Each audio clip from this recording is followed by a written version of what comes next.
Bismillahirrahmanirrahim. Alhamdulillahi rabbil alamin. Allahumma salli ala Muhammad wa ali Muhammad. Assalamualaikum warahmatullahi wabarakatuh.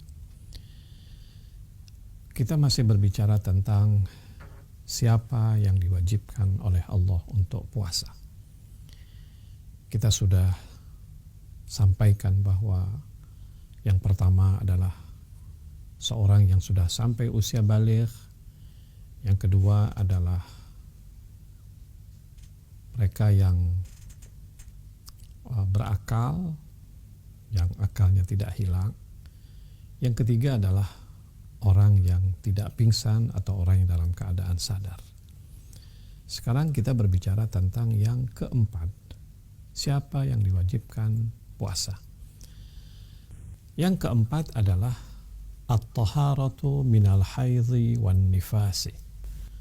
Yang wajib puasa adalah wanita yang dalam keadaan suci dari haid dan nifas. Oke.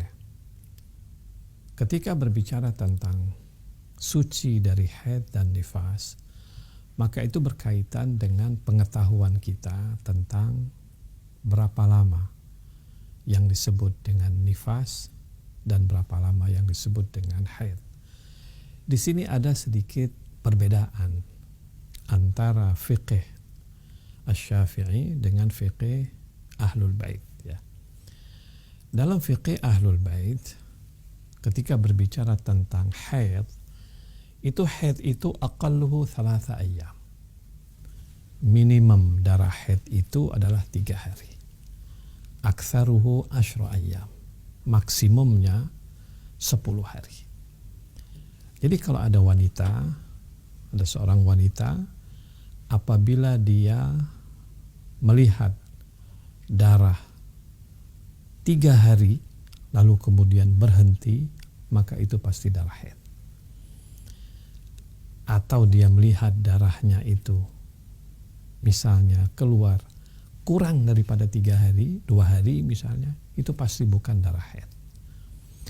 Jadi haid itu adalah darah yang keluar minimum 3 hari.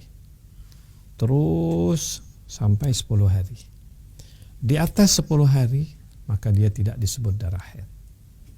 Nah, kewajiban puasa adalah mereka yang suci dari darah tersebut. Tentu darah haid itu ada ciri-cirinya, ya, yang saya tidak ulas pada kesempatan ini. Insya Allah pada pertemuan yang akan datang saya akan berbicarakan tentang hukum haid.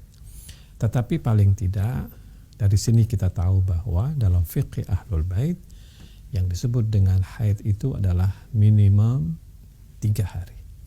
Kalau misalnya orang melihat darah 5 hari, itu disebut dengan haid. Setelah 5 hari misalnya dia berhenti, itu darah haid. Kalau dia melihatnya lebih daripada 10 hari, 11 hari, 12 hari, maka 11-12 itu bukan disebut haid, itu namanya istihadhah.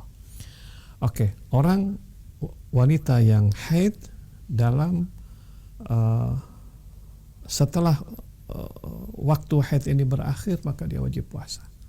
Jadi salah satu kewajiban puasa adalah kepada wanita yang dalam keadaan suci. Suci dari haid atau dia suci dari nifas. Darah nifas dalam fiqh Ahlul Bait itu minimum adalah sebentar. Aqalluhu lahdha ru'yatid dam. Minimum adalah dia melihat sebentar darah nifas. Saat melahirkan misalnya ada ibu-ibu, saat melahirkan dia melihat darah, setelah itu darahnya suci. Maka itu adalah darah nifas yang minimum. Tapi ada ibu-ibu yang melihat darahnya itu sampai 15 hari. Darah nifas maksimalnya adalah 10 hari. Nah, seorang ibu yang suci daripada darah nifas, maka dia wajib puasa. Mungkin dia dalam keadaan sakit dan sebagainya, itu hukum lain. Tapi kita tahu bahwa syarat dan wajib puasa kepada wanita yang suci daripada haid dan nifas. Demikian yang bisa saya sampaikan, mudah-mudahan bermanfaat. Wassalamualaikum warahmatullahi wabarakatuh.